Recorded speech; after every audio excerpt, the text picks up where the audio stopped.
Good evening. Good evening, everybody. It's me, Mitch. No hat. If you're blinded by my head, let me know. I'll put the hat on. I have it. I have it right here. Anyway, live from Melbourne. It's Thursday night. Already. What happened? Good to see you. Good to see you. Wow. What a start. Up to 59 people already. And that's great. That's great. I put the link to the panel in the chat. It's at the top.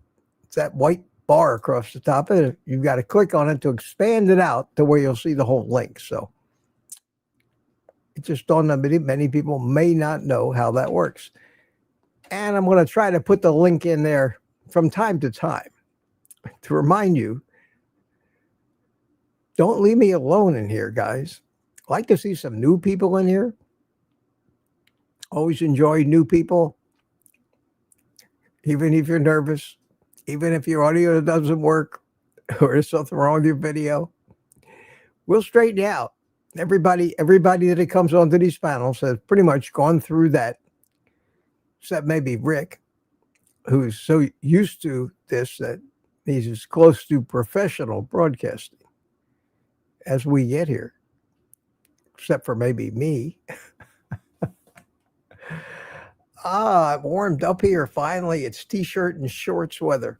And I'm sitting here in my short pants and my t-shirt, and Rick has come into this great green room.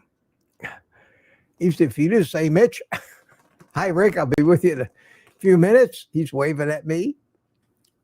I appreciate it. Good. We may or may not have a VIP come to join us tonight. I'm not a betting man, so I wouldn't bet on the odds, but I've invited Kiltsey to come in and join us tonight. And he texted me back and he said he'd love to, but he's got a dinner appointment with somebody. And if he finishes in time, he'll come in.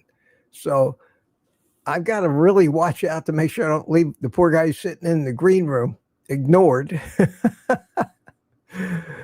But that'd be great. That'd be great. And I want him to understand and know beyond a shadow of a doubt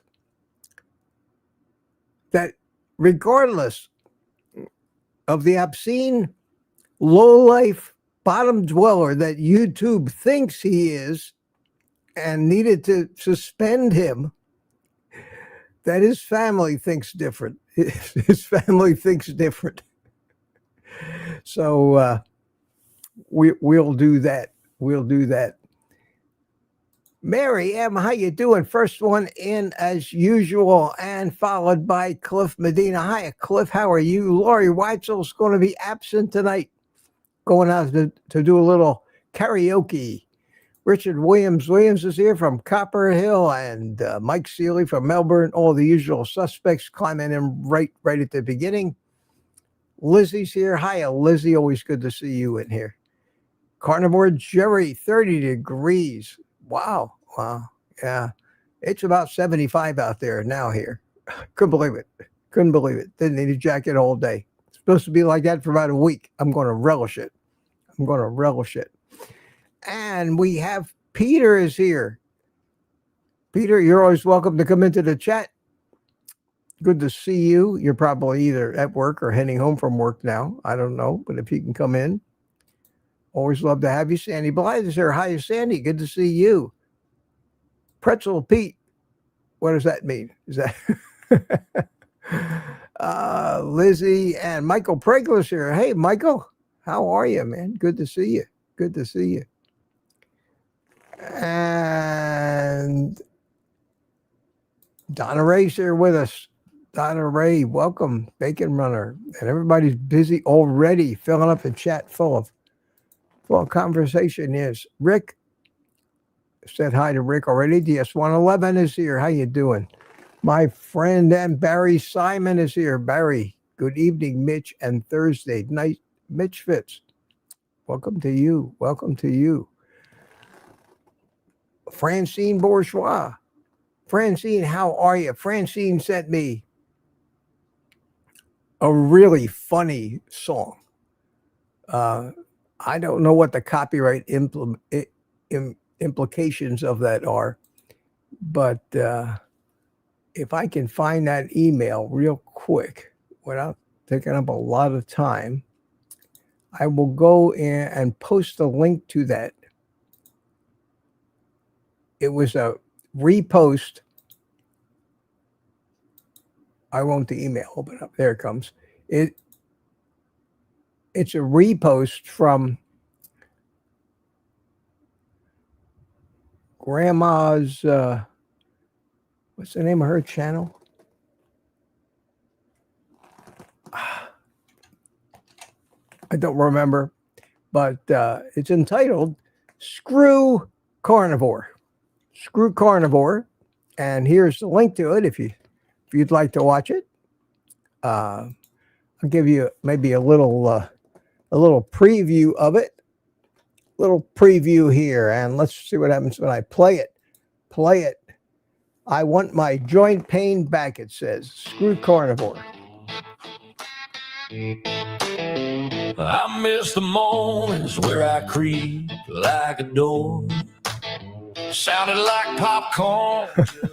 Good old country and western song. So the link to that is in the chat if you want to download it and play it, or else watch it on YouTube. It's a friggin' riot. And everybody, I think I think everybody would enjoy it. So have at it. Have at it. That way I won't get any copyright strikes.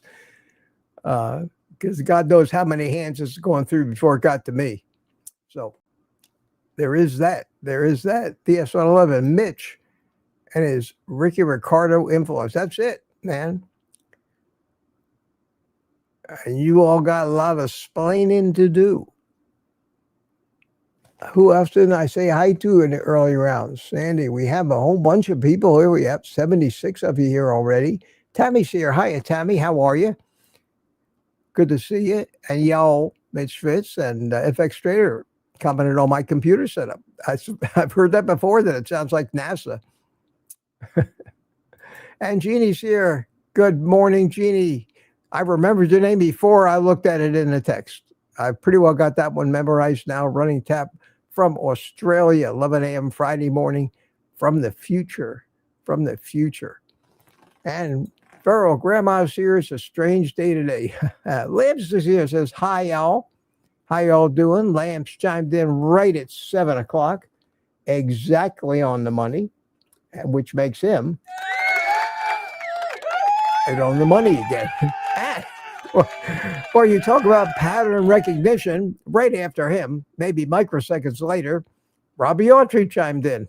How you doing? Yeah, I've been watching the news. I've been watching the news on that storm going across the center of the country, and they said it's a 200-mile wide storm or something, like 2,000-mile wide storm, rather, that is going to hit not here. which is what I care about. So sorry for you all. I will. My thoughts will be with you, like yours are with me when it goes below freezing here in Florida. Lizzie bought me a coffee. Thank you, Lizzie. Thank you so much. Very, very kind of you. And what did Lizzie say? Lizzie said, hi, Mitch. Mitch's coffee went through here. I don't know what. Oh, nope, Jerry. Mitch's coffee went through here. So somebody said something to Lizzie, and she answered it in a comment on my coffee. Thank you, Lizzie. Thank you very much. And speaking of coffee, drink it if you got it.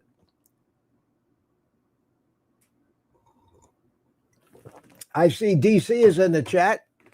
DC rebuilding.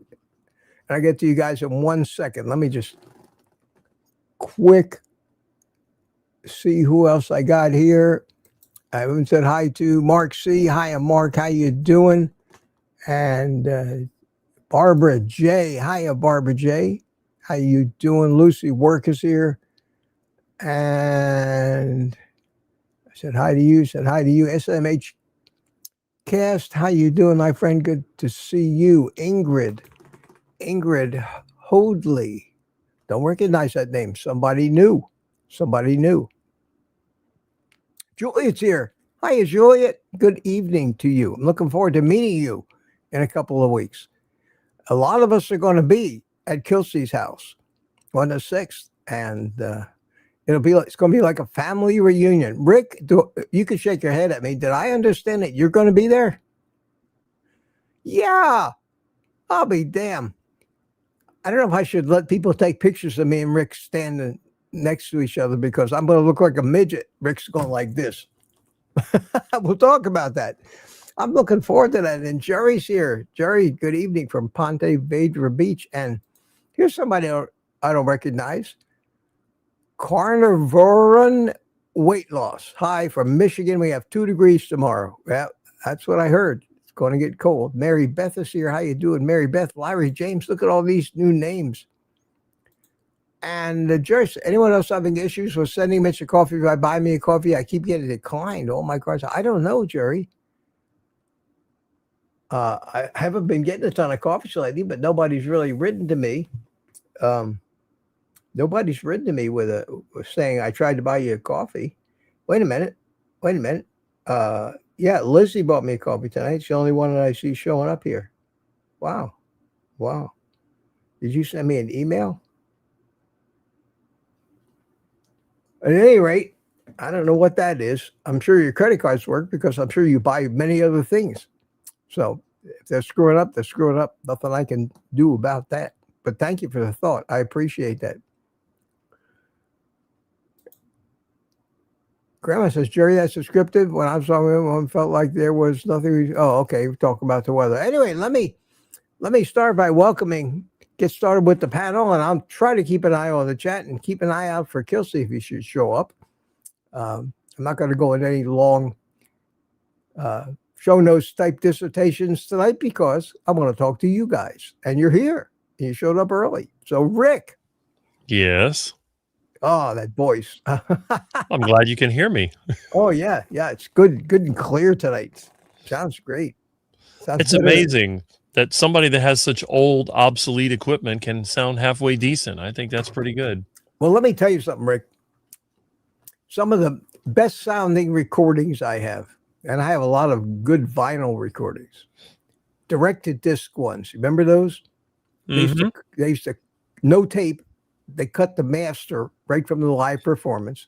Right. Labels like Umbrella. There were a number of labels that did the very expensive records. They were cut, most of them back in the 70s and 80s, using mostly tube equipment. And even today, still recognized as the best power amplifiers for audiophiles are the old Macintosh tube amps. I've repaired a few of those. Yeah, they're fabulous. So with all this digital stuff, the real purists are searching out equipment as old as what you got, because that was some of the best audio equipment was ever made. So that, don't think that that's hurting you. It's actually probably helping you. Could be. Of course, it breaks a lot. Yeah, that is true. Yeah. But I have a lot of spare parts. I have a full electronics lab at home, oscilloscope, signal generator, everything. There you go. There you go. All right, Rick. Well, I'm glad to see you here tonight. Thanks. And we also bring in DC, my man. How's it going, guys? Good. Man. I'm glad I didn't wear my hat, so now you feel right at home. Yeah. That's why like I've got the low light so that you don't get the reflection. There's a younger looking version of me. How about that? There you go. Yeah. How's everything going over there? Good. How about you, man? It's tomorrow over there, isn't it? Wow. Yeah. How about that? It's Friday morning, 10 a.m. Yeah. Wow. So we get the time machine action once a week here. We talk to you guys at night. That's great. Yeah. You want yesterday's racehorse winners? What's that? You want yesterday's racehorse winners? Oh, I don't think it'll do me any good over here. I see Peter chimed into the green room. So DC, welcome, and we'll talk more. And Peter's getting himself settled, and here he is, still getting himself settled. Peter's got a hat on. How you doing, Peter? I got no hair left. Oh, look at that! Holy cow! Holy cow, Peter! What happened to you? I got scalped by the Indians. What do they say? You have an interaction with a lawnmower or something? Wow, Yeah. That's crazy. So good to see you. Yeah. Now I gotta look up. Did you see my QQ? Did you see my QQQ? I haven't gotten to it. Oh, got the hiccups again. I haven't gotten to it yet. Oh, I asked you to put the QC code for buy me a coffee. If you don't ask, you don't get. Yeah, but the last couple of times I put that up there, nobody paid attention to it. So I'm not going to do that tonight. I'm not doing this for the coffees. It's nice. It's a nice gesture. I certainly appreciate it. Isn't it a QR code? QR? Yeah, I have a QR code. It's this thing, but it's up there in the corner. And, I've always hated that. It's this thing here, and it kind of dominates the frame of my picture. Yeah. So it's buymeacoffee.com/oldguycarnivore. If anybody would like to do that, I appreciate it so much. The link is in the description of every video I put out there. /duck quack quack. Yeah.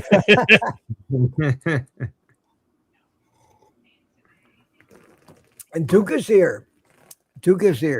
Hey, Mitch, I never heard about what the coffee experiment, if you're liking it enough to justify the extra cost.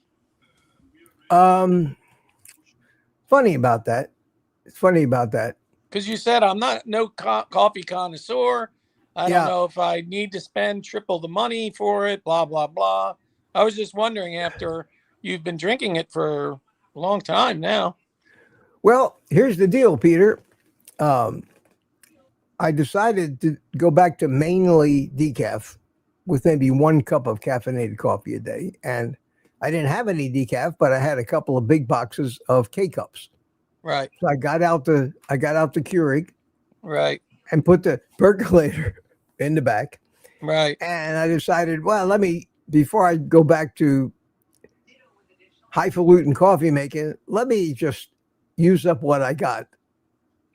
Use up the K-cups. I doubt that another month or 2 of K-cups is going to affect my health all that much. And then when that's done, I'll go back to the other stuff. So I haven't even drank much of that new coffee. It was good, though. It was good, and I liked it. But I'm not a coffee connoisseur. Not a connoisseur at all. I mean, the caffeine content of the coffee is probably the healthiest part. Well, you're probably right. There's I agree. Such a debate about that. You don't believe it? Go to YouTube and up in the search bar, type, "Is coffee bad for you?" And you find 100,000 videos, and then go back and type, "Is coffee good for you?" And you get another 100,000 videos. So how do you know who to believe and who's right? I don't know. I tried taking coffee out. I put it back in, and you know what? It didn't matter. I don't know. Didn't affect me one way or the other, and I enjoy it. So I only have 1 cup a day. Unless I'm at work, I might have another cup or 2 during the day. Yeah, knock yourself out. Because what are we talking about? Are we talking about how you feel and your health, or are we talking about the difference between living to 101 or 101 and a month? How much is it really going to affect you? Most of the cholesterol tests, they've actually done studies and made analysis on many studies, and that's where they came up with the fact that those with the higher LDLs live longer. They live longer. They do. In those same studies, they come up with the number, and they say basically on average, worrying about your cholesterol at best. How can I compete with that cat? I mean, how can I compete? If I was to do that and lean up real close to the microphone, you'd all turn me off. But no, we wouldn't. Cute as hell. Cute as hell. That's one thing about cats. It's a good thing they're cute, because how many of us would put up with them if they weren't cute? Not many. Not many of us. But they said in the final bottom line, and you can hear, I've heard this on Ken Berry and so many other places, and they showed these studies. They said that the difference in these tests basically is that you might add 4 days to your lifespan.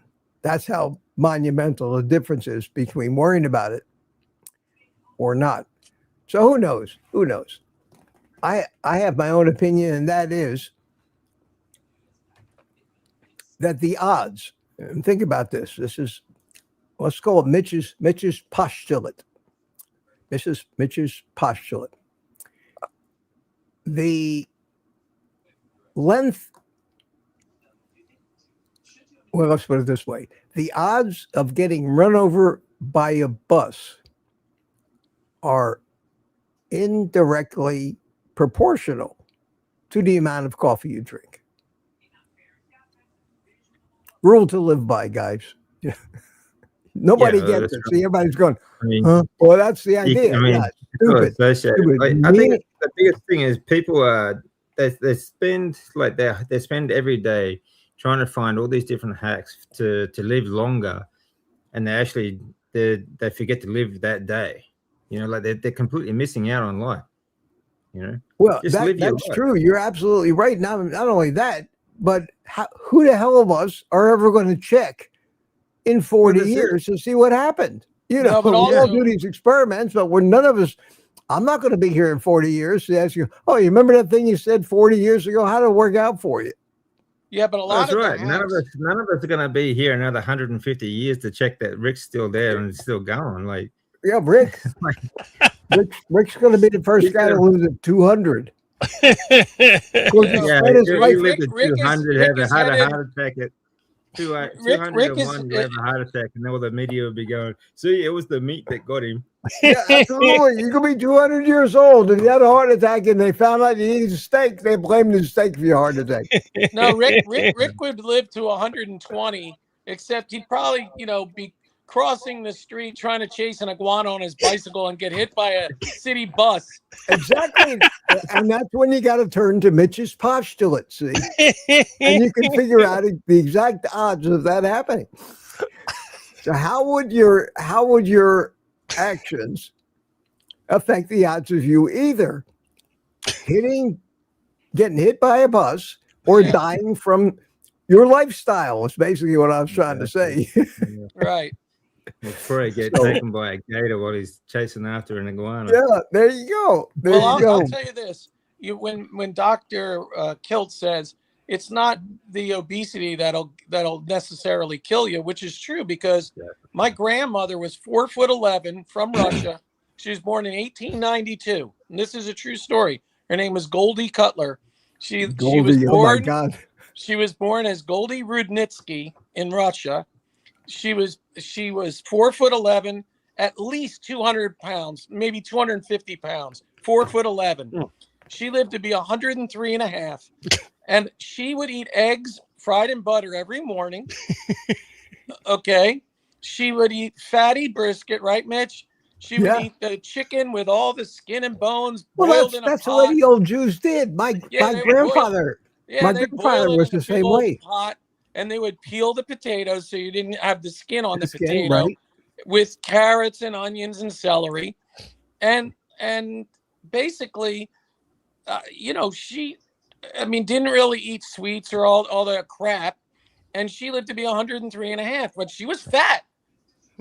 Well, my grandfather was born in 1889. Yeah. 3 years before your grandmother. He lived to be 102. Same thing. He wasn't fat though, but he was in pretty good shape all his life. But the same thing. And my grandmother was a little rounder. And traditionally, back in those days, the women put on more weight than the men. Right. But my grandmother was a little chunky. She lived to be 85. Right. But she had a sweet tooth. Yeah. See, my grandmother didn't. She loved to bake, which wasn't good for her kids because my mother was a sugar addict, the end all sugar addicts, and she wasn't very healthy at all. She was sick all the time. She died at 66 years old of non-Hodgkin's lymphoma. Oh, wow. She smoked 2 packs or 3 packs of Pall Malls a day. She must have drank 10 cups of coffee a day. She took Seconal to go to sleep, Equinil to calm her down. She killed herself is what happened. She was a hyper woman, but brilliant woman. But it was a shame. It's like, there are bad things about coffee, like especially the fact that most of the coffee you buy these days, it's only probably 80% coffee, and the way it's processed and everything like that, you get acrylamide and all these other problems. But you mitigate your sort of life. Like if you have a healthy diet apart from that, that's really not going to make a big difference, But when you accumulate it on top of everything else, like you smoking, coffee, junk food, poor lifestyle, that sort of stuff, that's where it really it's going to make a big problem. Well, my grandpa, I talk about smoking a lot because I get a lot of heat about being a cigar smoker. I get scolded all the time by people. It's not good for you, Mitch. Well, you see, the difference is I don't consider myself a smoker. I don't inhale. I puff. Okay. We all puff. How much pollution do we puff every day? Did you see my last barbecue? Yeah. I rest my case. Yeah. But my grandfather smoked 4 or 5 cigars every day, all day, and either to be 102. Back in the 50s and 60s, and I make this case, and I don't think anybody would dispute it. 60% or more of people in this country, adults in this country, smoke cigarettes. Everybody smokes cigarettes. In fact, in the Orient, where their health in some of these countries is so much better than ours, the percentage of them that smoke is astronomical. If you go out to Vegas and look around, you never see an Oriental person without a cigarette hanging out of their mouth. It's just part of their culture. Mm-hmm. Mm-hmm. I think, and I keep saying this, and people don't take me seriously, but I am serious. If it was mandated, and the only way to mandate something is to either make it available or make it impossible to get, like drugs, you know. If it was mandated that you can't buy sugar anymore, you just can't buy it, and it got taken off all the store shelves, and the only way you could find sugar was to go to a dealer on the corner, you know. But cigarettes are okay for you, and everybody would be encouraged to smoke cigarettes. You have to wonder, because back in the 50s, 60s, and 70s, everybody was thin. They didn't have diabetes. They didn't have heart disease. They didn't have dementia anywhere near what we have today. And they were all smokers. So what's more dangerous, smoking or smoking cigarettes or sugar? Mm-hmm. You know, if you just look around you, I would say that smoking, sugar. I mean, like, sugar is obviously more dangerous for the individual. Smoking is, you sort of, you don't really contain it to just yourself. You know, everyone around you is affected as well. Well, but that may be so, but I'm telling you that also to the smoking, like back in the 100 years ago, smoking tobacco was a lot different to smoking cigarettes of today as well. Well, the cigarettes of today are all chemicals. Yeah, they're filled with all kinds of crap. The ones back then were just tobacco. No, they were back in the 60s and 70s. They were filled with all kinds of crap. Oh, really? Well, because that's when the campaigns started to outlaw them, or people have been smoking all their lives. I don't think a cigarette's killed my mother. I think it was a combination of all the other. But who knows? How do you know? You know they put sugar in tobacco for cigarettes. Do they? Yeah. Yeah, they use sugar or syrup. They also use ammonia to get the nicotine more available. Plus, the regular fermentation does that too. There's a whole process behind it.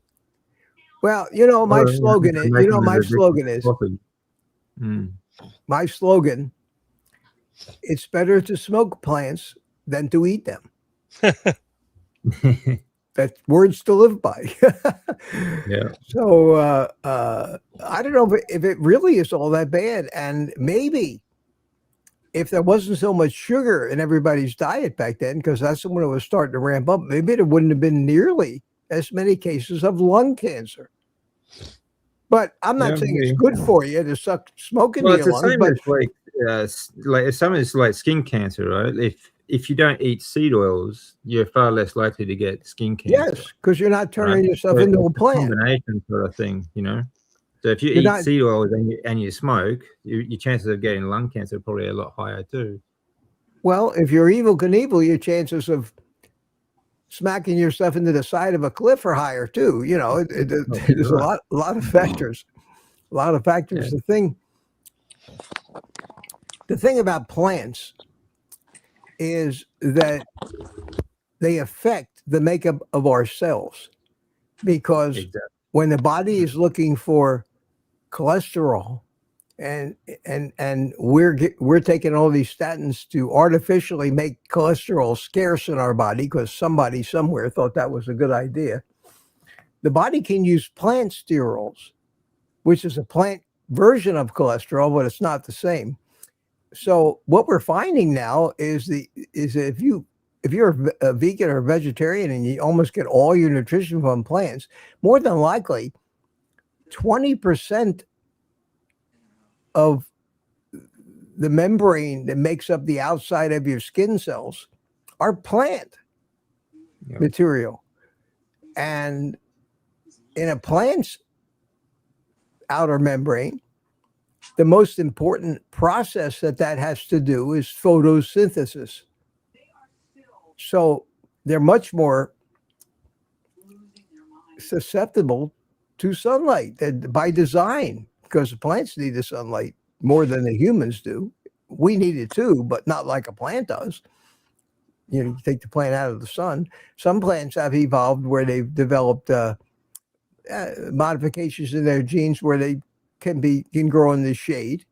But by and large, you don't want most of your skin cells to be made up of 20% plant material. That's when I came up with it. Remember my character Plant Man? I came up with Plant Man. I made some videos about Plant Man. That's what I was talking about. We don't want to turn ourselves into plants. We are what we eat.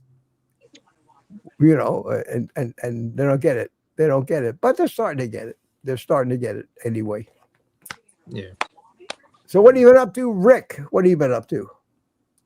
Well, I have not been able to do what I want to. I had a little job to do, but the weather has not cooperated. I've been wanting to work on my truck so badly, but every day we've gotten this annoying light rain. It's not enough to really water anything. It's just enough to stop me from working on anything. So I've been working around the house and trying to solve my technology issues. I got my bank issues solved. That was another problem. And I'm just hoping to get some dry weather so I can finish the engine and put it in my truck, but who knows? And we haven't had any rain. Really? Yeah, nothing. Not even when the front went through, we had a little sprinkle, a little spritz. One line went through. We got so windy that everything was blowing around outside. Lasted about a half hour, and then the sun came back out, and that was it. That was the last front. The last front a few days ago. We haven't had sun for several days. Wow. How about you, Peter? You're a little north of that. What are you eating? What are you eating, man? What are you eating? I'm eating a little mandarin orange. Why? Because I like them. Okay. No judgment. No judgment here. Not much. I'm trying to create some photo. I'm trying to create a little photosynthesis. Little photosynthesis.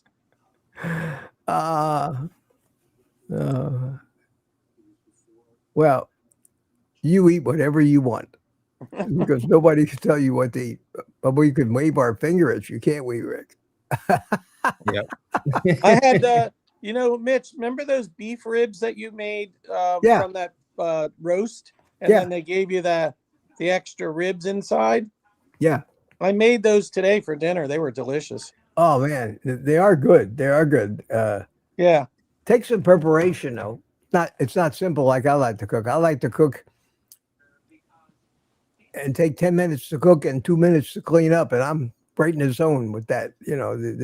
That's the thing that makes me nuts. When I watch a YouTube video on some of these cooking channels, especially the ones that lean towards vegetables, you need to have a cleaning staff come into your kitchen afterwards. They got 30 little bowls of different ingredients. Each one of those bowls required preparation. And then you add a little of this and you add a little of that, and then you put in this and you wait 3 minutes and put in that. And then when you're done, you got every dish in the house you got to clean up. I can't stand that. I mean, I hate washing dishes. I don't use my dishwasher because I don't ever dirty more than one dish or 2 dishes at a time. I just wash them in the sink with a little Dawn, put them in a dish rack. But there are times when if I'm eating like 2 meals in one day, I've got my dish in the sink that I had my bacon and eggs on. And I decide I'm going to make myself a couple hamburger patties a couple hours later. And I stand there and paralyzed. Do I want to dirty another plate, or do I want to rinse off the one that's already dirty a little bit? And I always end up rinsing off the one that's already in the sink, and I'm so proud of myself because when I'm all done, I only have 1 plate to wash. Now, how long does it take to wash a plate, really? Man, you sound so spoiled. Well, I either that or OCD, one or the other. And no, I do exactly the same, Mitch. Do you really? Yeah. I use one fry pan.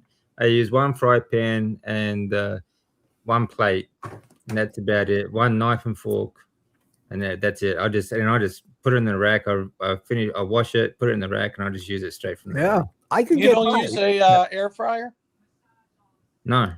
Well, you got to No. clean it. When you cook something in an air fryer, you do have to clean it out, and that's why I like that Typhor dome so well, because it's got that big, wide, relatively flat tray, and it's so easy.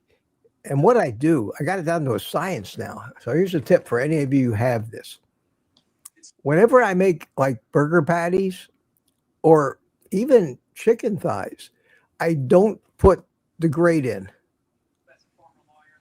Don't put the grate in.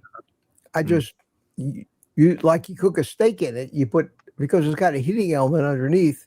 When you cook a steak in that, you put it right on the bottom of the actual tray itself. You take out the grate. Well, the grate takes time to clean. The tray is a no-brainer. So I take the burger patties and I put them right on the bottom, and I cook them, the frozen ones, the Sam's, the 3rd pound patties that I get from Sam's. I cook them at 350 degrees for 11 minutes.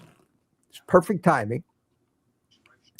I take them out, and all the water, the liquid from the beef is still in the bottom of the pan along with the fat, but mostly water, mostly not the consistency of the fat. And I take them out and I put them on a plate, and they're juicy as hell. So it really not overcooked. And by the time I get them on the plate, the actual air fryer pan has cooled enough before it turns into tallow, and you got a pasty fat in there you got to clean out while it's still fairly wet liquid. I use a Ziploc bag, and you've seen how I do that if you've watched my cooking videos. I keep one of them under the sink for garbage or anything that's going to smell, and I just keep it sealed up. And when it gets full, I throw it in the trash can, all sealed up, because I only have one trash can for that stuff. Well, I take the air fryer basket with all the liquid in it, and I pour it right into that. And it's not hot enough to melt the plastic yet, but it's still hot enough to keep it liquid. I pour it in there. Now, if you do chicken, chicken fat has a much higher melting point. Chicken fat won't turn into a solid fat anywhere near what tallow does. But I just pour it into that bag. Then I take a paper towel and I brush all the stuff. There's nothing burnt on the bottom. It never gets that hot. And by the time I get done, it's almost clean. It's almost clean. And that way it solves 2 problems. Number one, when I go to wash the dishes, it's just a quick little rinse out and a little, soap on a sponge. And secondly, it keeps all that grease from washing down my drains and over time clogging my drain pipes. I've had that problem too. So it works out pretty good. That's what happens when you be on carnivore for years and years. You kind of get into a groove when you make so few different foods. It's almost, you don't even have to think about it. Bacon Runner says, I keep every drop of my bacon fat. Well, if I kept every drop of my bacon fat, I would probably have 2 55-gallon drums of it by now. That's it. Heart attack chicken time. Perfect for Rick. Yeah. I throw nothing away. I don't even have a garbage can in my kitchen. The only thing I throw away is whatever plastic the meat is wrapped in. All the other scraps go right out the window. Oh, okay. Well, I don't. My community, I don't think would take kindly if I kept throwing garbage out the window. But and then what do you do with the What do you do with the plastic? Me? Yeah, Rick. Oh, I used to make diesel out of it. Oh. Now I just throw it away.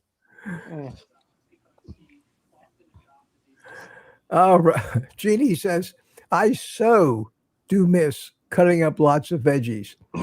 No, I don't. Do you think that? No, I think that the way she spelled "so" with 3 O's, I think that's sarcastic. sarcasm. Yeah, she's being sarcastic. Yeah, I'm sure of it. I'm sure of it. Yeah, she's got not in there as well. I do not. Oh, right. So do not miss cutting. Oh, do not miss, right. Yeah. Standing Foot says, I haven't had luck with the Typer Dome 2. It smokes up the whole house when I use the self-clean. And now the tray is warped. I haven't had that problem. Maybe I've self-cleaned a couple times. I've used the 1 hour, not the 2 hour. And I'll tell you, I always use any air fryer because they're all going to smoke a little bit. I put it on my cooktop and turn the range hood on, so it vents it. It vents it, and that's a good idea if you could do that. Or take it outside. I only ever use the air fryer to cook eggs. Actually, just to boil eggs. That's the only thing I ever use it. No. I cook egg. I have one way of cooking eggs, either scrambled or an omelet, but in a frying pan, in the grease of the meat that I cooked before it.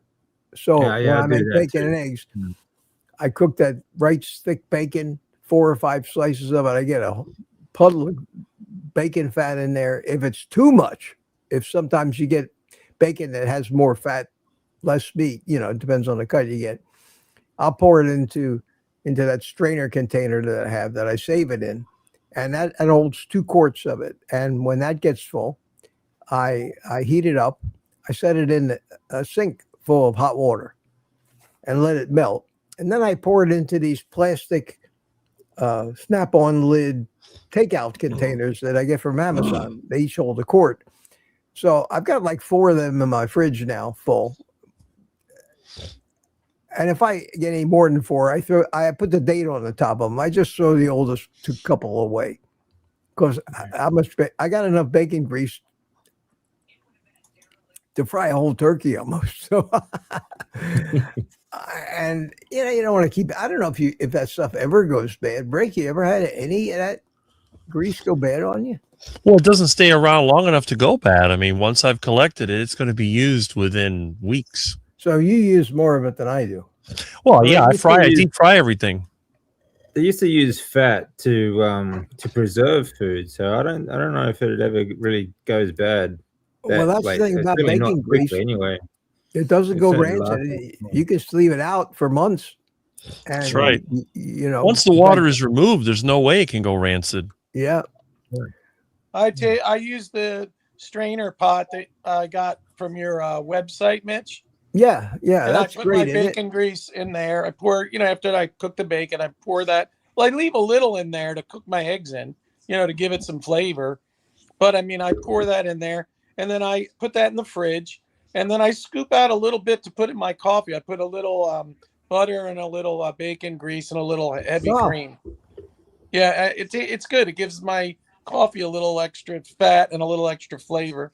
It's good. Just a little. It's the easiest lifestyle on the planet. You got it. Plus, nothing like it. Nothing like the fact you don't want all this variety is what makes it easy. Because plenty of variety. You're not sacrificing anything by not eating all the plants and not eating all the baked goods and pastas and potatoes. Duck food. Yeah. Duck food. Yeah, like life is not. I mean, it's meant to have some difficulties, but it wasn't meant to be difficult to find out. To eat. It's a crazy lifestyle we have at the moment. But food was always here for us. We just we get it in our own way. Unfortunately, people overcomplicate. If it wasn't here from us, there would be none of us here today. That's for sure. Exactly. Somehow, every one of our ancestors, no matter how far back you go, had to be alive long enough to at least reproduce. Exactly. Fur Grandma, thank you very much. Gifted 5 memberships to the community or the website supporters. Thank you. Appreciate that. I do. And what else have I missed? Let me take a quick look here. I don't see Kiltsy yet. We got about 15 minutes left. So I didn't think you go out to dinner with somebody, you start talking, and you're not going to finish early. So the question, Gary says, whatever happened to Plant Man? Well, I keep throwing these things out there. The old marketing, run it up the flagpole. And see who salutes, or throw it against the wall and see if it sticks. Well, that's what I do with a lot of these ideas. like the carb addiction spectrum, which is, I think, a real thing. I think it's something that should be as much a part of analyzing to give somebody advice on how to beat it. But nobody cared. They got a couple hundred views on the videos. I worked so hard on those videos. I was going to make a whole series out of them. But after nobody cared, I guess it wasn't sensational enough, or there wasn't enough drama in it. That I'm on to it now. Just bitch about doctors. That's all you got to do. That's bitch about doctors. That's my new thing. Find fault with the medical community. Point out to people just how they're being screwed. And that one video where I said I'm not going to get an annual physical anymore is up to like 140,000 views. Wow. And wow, in that's the a lot. comments, yeah. And if you want to see some fascinating reading, pull that video up and start reading the comments. There are stories in those comments that curl your toes of the horrors that these people are recounting about how they suffered at the hands of their doctor. And how many times I saw the statistic that 30% of deaths are caused by mistakes of the medical community. Mm-hmm. Yeah, that's right. It riled. It was like a call to arms. I mean, I've had suggestions. There were nothing short of starting a friggin' revolution. And the sad thing is that there are that many people that clicked on that video because it was something they knew they were going to agree with, because they come to it on their own. And 99.99% of the comments were supportive. Very few people said to me, I don't think that's a good idea, Mitch. You might miss a disease that could have been treated. Well, they're not wrong. It's just, you know what? If you feel bad enough and you're not feeling good, you'll go to the doctor. That's it. And the very few, I think, thing too. Like, people are so conditioned now; they feel like they have to go to the doctor just to get checked out, just because they need to get checked out. It's ridiculous. Like, every time unless there's actually a problem, why go? Listen to your every after. time I go to the doctor, they say, "Okay, well, we'll see you in 90 days, or we'll see you in a month." Yeah. You know what? They're trained to do that by the practice to jack up the bills. There's really no justification. They get you believing that you need them, right, and their attention and their services, or you can't possibly be healthy. Yeah, now, you can't possibly survive without their help. Without them. Yeah. No, don't get me wrong. I'm not anti-doctor, but I'm not. I give kudos to the trauma doctors, to the ones that fix things or diagnose things in the emergency room. Because if you're in the emergency room, it means there must be a problem of some kind. It's the ones that want to have you subscribe to their health management programs of quarterly office visits and blood tests, and then appointments to sit with the doctor and go over the results of the blood tests, and then the prescriptions that follow, and then the office visits to make sure that the prescriptions aren't killing you. For example, if you're on a statin, you got to get a liver function test every 6 months, because a statin can destroy your liver. So they poison you and then require you to come in to make sure they haven't poisoned you too much. That is absurd. Well, here's the new thing. Borders on criminal. The new thing is, at work, every year at the annual enrollment, to get the cheaper rate, you got to go in and fill out this questionnaire and get a blood test or whatever, like a quickie physical or whatever. And if you do that, then you get a cheaper monthly, rate on your group insurance. So I did that this year with my new company, just to get the cheaper rate. It didn't cost me anything. I just went in to this clinic or whatever it was that they told me to go to. I don't care. If it's going to get me a cheaper thing, I just did it, but I didn't care what they said. Yeah, that's true. But unlike most people take everything the doctor says seriously. Oh, I didn't care what they said. Well, because you're enlightened. But how many of people out there are enlightened when the doctors are authority figures to be respected because they went to medical school? I would love to have some video. Problem with that too is that most of these doctors think that too. They believe in the hype as well. You know, like they believe once they finish school, there's nothing more left to learn, and they're the authority, and we don't know anything. You know, and they treat you like a damn guinea pig. I got a joke for you. We've reached the comedy part of this program tonight before we run out of time. I got a joke for you. It's always been one of my favorite doctor's jokes. Everybody's got a lot of lawyer jokes. We understand that. There ought to be as many doctor's jokes, but there aren't for some reason. Doctor dies. Goes to heaven. Well, heaven is pretty nice. And up in heaven, they have one of the most beautiful cafeterias that you have ever seen. And everybody's got to go eat in the cafeteria, which requires they all stand in line. So the line at the heaven cafeteria is monumental. And all these people are standing in a line. All of a sudden, there's a big ruckus in the back of the room. The doors come flying open. And this guy comes in wearing a doctor's outfit like he's more important than everybody else. And he just bullies his way right to the front of the line. Pisses everybody off. One guy says to another, who the hell's that guy think he is? Who's that doctor think he is? He says, well, he's a doctor, but he thinks he's God. Yeah. Okay. Now, I think I told that wrong because I forgot what the punchline exactly was, but it's that's the gist of it. These people think that they're so much better than us and they rule us.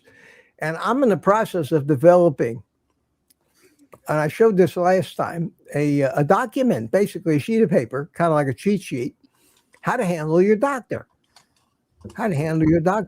And I had a bunch of questions. And then Barry Simon sent me one of the greatest questions that I'd never thought of. And that was, Doc, how many patients do you have that practice keto or carnivore lifestyle? That's a great question. Think about the implications of that. You know what they'd say? That's an easy one. They'd say, I have absolutely no idea because I don't ask them what they eat. Exactly. And that's when you say to the doctor, you're fired. You're fired. Sorry. You can't be my doctor. They're not used to that, but they should be used to it. They are your employee. And any doctor that gets mad at you because you won't take his advice, fire him. That's what I did 30 years ago. If you won't take my advice, I'm not going to treat you. There's a two-word saying, and and I'll say it here, even though it's not pleasant. I would say, "Fuck you," and walk out on them. Exactly. Yeah. Since when do they think that they have the authority or even the smarts to know what's better for us than we know for ourselves? And if you don't know, and you don't know the doctor's wrong with his advice, then you wouldn't say that. You just follow his advice and get sick. And that's what's happening. That's what's happening to people. It's terrible. What's happening. Yeah, people think that they're infallible, but they're still just people. And a lot of that comes down to as well is that, you know, they're so arrogant too. Like a lot of them, they just think that, you know, people don't understand the fact that these doctors work for you. You know, you interview them. You go in there, you talk to them. If you don't like them, you just fire them and walk out. you don't have to take their advice. You don't have to put up with their condescending BS. You don't have to do anything. The only thing is, like, the problem with firing them, though, and most people fear that they're just so fortunate to finally have found a doctor. Yeah. That they're reluctant to fire them because they figure that they'll never be able to find another one. And then you can get blacklisted in the medical community too, where that's true. These doctors will make sure that no other doctor, that they have some way of doing it. I don't know exactly what the mechanism is, whether it's really on some website. Of your health, and but they have I a can tell database you, of all your records and stuff like that. So. Here's the other new thing is that you know, especially if you're in a more rural area or whatever, where there's not a lot of doctors, but even where I am, a lot of doctors are like, oh, we're not taking new patients. So exactly, if you fire your doctor and you can't find one close by, you could be traveling a long ways to find a doctor. I mean, you know, so, you know, my doctor, listen, I get along with them. You know, I only go once a year at the most, maybe once every 2 years, except for this new clinic I have to go to annually to get my cheaper insurance. But that's not my doctor. That's just some clinic that I go to get the cheaper, you know, rate. But I go, you know, just to get my thyroid tested. I have, you know, I'm hypothyroid. So I usually go like once every year or once every 6 months to get my thyroid tested, you know. But when they see me or whatever, the guy actually kind of leaves me alone because I told him, don't talk to me about statins or cholesterol. I said, put it in my notes that I respectfully declined. Please don't ask me. Just put down that you prescribed it, that you know, you recommended it, but that I declined to take it. Okay. And, you know, he doesn't ask me anymore. So that's over with. So yeah, well, you're all right then. You know, yeah. There's nothing wrong with that, especially he's if okay. you need to take it. If you need a particular drug, you got to have a doctor. Well, yeah, I have to do that for my thyroid. Well, that's what I mean. So, you know, there's so many people. There's a lot of people who have been telling me, which I know isn't true because I made a point about it with the VA. They're telling me if you don't get a physical every year, the VA will dump you. That's which is not true. That's not true. My dad. I've got 100, 200, 300 comments where that was told to me. Well, you better get your physical or they'll dump you. I said, and I was on the phone with them and I'm saying, I've heard so many times that the VA will not dump you. If we don't see you for 10 years, it doesn't matter. Come on in. You're still enrolled. You're still on the roll. You never lose your VA until you die. My dad was a World War II veteran, Mitch. And he hadn't been to the VA for at least 10, 20 years before he got prostate cancer, at least 10, 20 years. And when he got prostate cancer, he went into the VA and they took care of him. Wow. Well, I had lunch with my son today.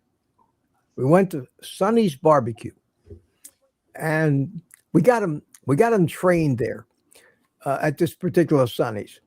We order a pound of fatty brisket and smoked chicken wings, not fried in oil, but smoked with plain, without a lot of seasoning or anything on it. Now, I'm sure if I was a real purist, I'd say, there's probably a little bit of rub on the brisket, but they don't. It's not like candy. It's not like candy. It was good. So we walked in early, and the chef is probably as tall as Rick is. This guy from the kitchen, he's a black guy. And we see him almost every time he comes up to, after we eat, he always comes over to our table, you know, it's just to know how it is. And he sees us come in, comes and says hello. We know who he is. And we said, how's the brisket today? Oh, he says, good. So we ordered the brisket. It came out. It was the best brisket I ever had in my friggin' life. The fat wasn't just clumped up in big layers. It was just everywhere, marbled through it. It was like half fat, half meat, but it was so good. So after we ate it, he came up and said to us, how was everything? And I told him, I said, oh man, remember what you did today. The next time we come in, we want some more of that. And he always gets a big kick out of it. Was how many people compliment the chef at a barbecue place? I mean, it was great. And then our little waitress that we have today, you know, we were talking about the fact that we eat meat, and that came up because we said, do you ever have any customers as easy as we are? Because we walk in, we're ordered in a half a second. We don't even want a menu. And I said, yep. We come in here for meat with a side of meat. That's what I said to her. Meat with a side of meat. We're carnivores. It turns out that this little girl, she must have been in 19, 20 years old. She started telling me that that's what she does. And turns out that she's becoming a carnivore. And I told her she should start a YouTube channel with as much as she already knows about the carnivore diet. Did you tell her about your channel? Oh yeah. I don't. I mean, it just makes me feel so good to hear somebody that has found this out now. That means somehow the word is getting out there. But she told me, just like every one of us, my parents think I'm crazy. They keep telling me I'm going to have a heart attack. Meanwhile, she was thin. She was thin. She looked healthy as hell. Yeah, there's a big one, Elizabeth. I'm coming to join you, honey. Well, it's after 8 o'clock, guys. Okay. Guess Kelsey's still having his dinner. But boy, that hour went quick. Where the hell did that hour go? It always does. Wow. Well, thank you guys. Thank you so much. And Peter, you buying cigars, some cigar page yet? No, not yet, but I do need to place an order. I have to figure out what I want. Well, put yourself on their mailing list. Yeah. And you get 10, 12, 15 emails a day. Oh, perfect. And look at the deals, because they've got all the Olivas, they got all the Rocky Patels, they got all the big name cigars. They sell them in 5-packs, 10-packs, samplers. Incredible, the difference in quality between what I've been getting mail order and what I get from these guys. And I got another email today. 5-packs, $19 if you buy 4 or 5-packs. Wow. So that means that's 20 cigars for less than $80. How is that sampler pack? Did you try any obscure brands that you've never tried before? I have been. There were so many good cigars in there that one of the favorites I've had so far is an Oliva, and I forget, it's called like Dark Knight or something like that. It's a Maduro. Oh. But they also have my El Rey del Mundos, which has been my all-time favorite cigar for 30, 40 years. And the first time I can get them again is from them. So now I'm getting so fat on cigars that today I ordered one of those, because I had one, but it broke. For the longest time I had one. These big humidors that look like a refrigerator, and they're electric. Oh, and wow. They keep the cigars humidified and also cooled to the right temperature. How much for storage. $149 on Amazon. That's it? Yeah. Wow. Yeah, I'll show you real quick, because that's what I do. How big is this thing? It's like a mini fridge. Oh, wow. You can set it on a countertop or something like that. Here, let me show you. Let me try to find it here. Rick would love that. Yeah, I'd stick an iguana in there for all his cigars. Yeah, well, it's not a refrigerator. It keeps it at about, in the 60s. Keep them nice and cool. It would keep them cool, and but humid, it wouldn't quite freeze them. It wouldn't. Rick, you want to come over here and get a goanna, mate? Oh, that'd be delicious. Yeah, I love reptiles. Let me show it to you here. Hang on Hey, a second. Rick, it's too bad that deep freeze isn't coming all the way down our way. Yeah, having iguanas falling out of the tree would be a dream. Can you imagine? Yeah. Oh, you can eat buffet. Hang on a second here. Let me turn off the names so fill up my freezer. That's what it looks like. Wow, that way. Let me blow it up. It holds. Wow, it holds 200 cigars. And here, let me show you some more pictures. It has the little digital readout in the front. You see it? Yeah. Here, wow, that thing's nice. Maybe I can make it bigger this way. There you go. Yeah. Here. Oh, wow, it looks like a refrigerator. Yeah, yeah. So you see the size of it there. And where are you going to put it? Outside? No, up on that counter in my kitchen in the corner where I had the other one. Oh. It's out of the way right there. It just sits up there on the kitchen counter behind the cabinet, behind the kitchen cabinet. Yeah. You'll see it. You'll start to see it in my videos. Hmm. But it 149 bucks. Look at that. Old guy carnivore is going to be styling. Well, I had one. I had one for years until it finally stopped working. I must have had one of these for 10 years. I think he said that he was going to have Dr. Kilt smoke some cigars too. Oh, Kelsey told me he's already got the cigars. He smokes an occasional cigar. You'd be surprised how many men. Hey, can you put that in your Amazon links? I don't think so. You'll find it if you type humidors in Amazon. Yeah. It's one of the first ones that come. They got one for 129 bucks. It's a little smaller. Okay. This was 149, and it's got a 10% discount coupon with it too. Okay. So it's coming tomorrow. It's coming tomorrow. I'll show it off at some time in the future. But wow, I treated myself because the problem, cigar gets better with age. So you can't. Cigar's not going to go bad. It's going to get better if you keep it properly humidified. They age.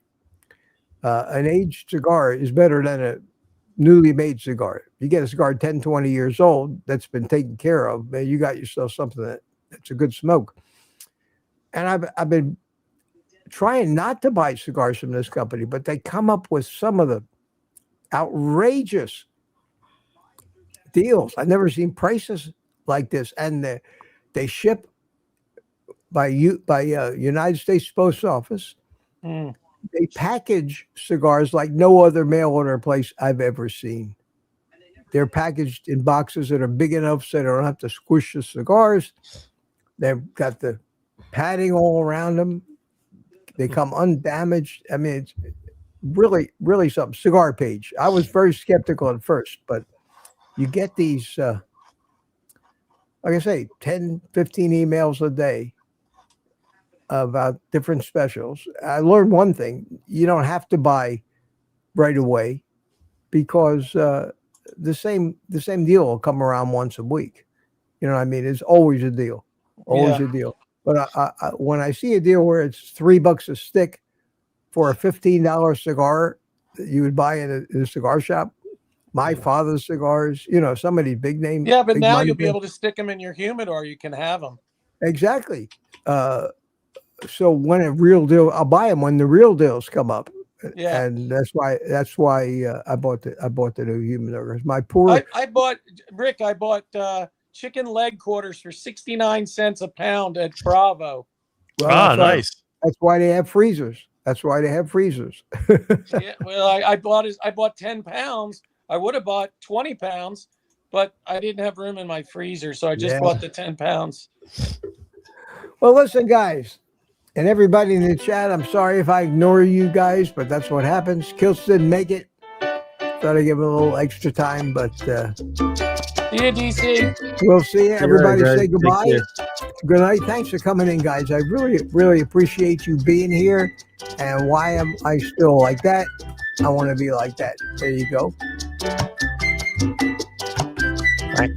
Okay, you can drop out anytime if you want. Push the little red button. See you later. See you, Rick. Thanks for coming in. DC, thanks for coming in. Peter, I always had to boot you. You never figure out how to boot yourself. Okay. And everybody else saying bye in the chat. Thanks for a great live stream. Mitch says, Jerry, have a good night. You too, Jerry. You too, Jerry. I will be back tomorrow morning, 7 a.m. for Morning Coffee with Mitch. And look forward to seeing everybody again. Don Chagra says goodbye. Bye. Brenda McIntyre's here. Good evening, everyone. Lizzie says stay warm. Yeah, stay warm, everybody. Danny up in Boston's here. Bye-bye. Thomas is here. How you doing? Thomas, and we're talking about mammograms, and that'll about do it. So we'll dance our way out. With my mouse. My mouse is good. I can't leave. Hang on a second. Use this one. Where's the stupid mouse? There it is. Okay, everybody, take the rest of the day off and eat meat.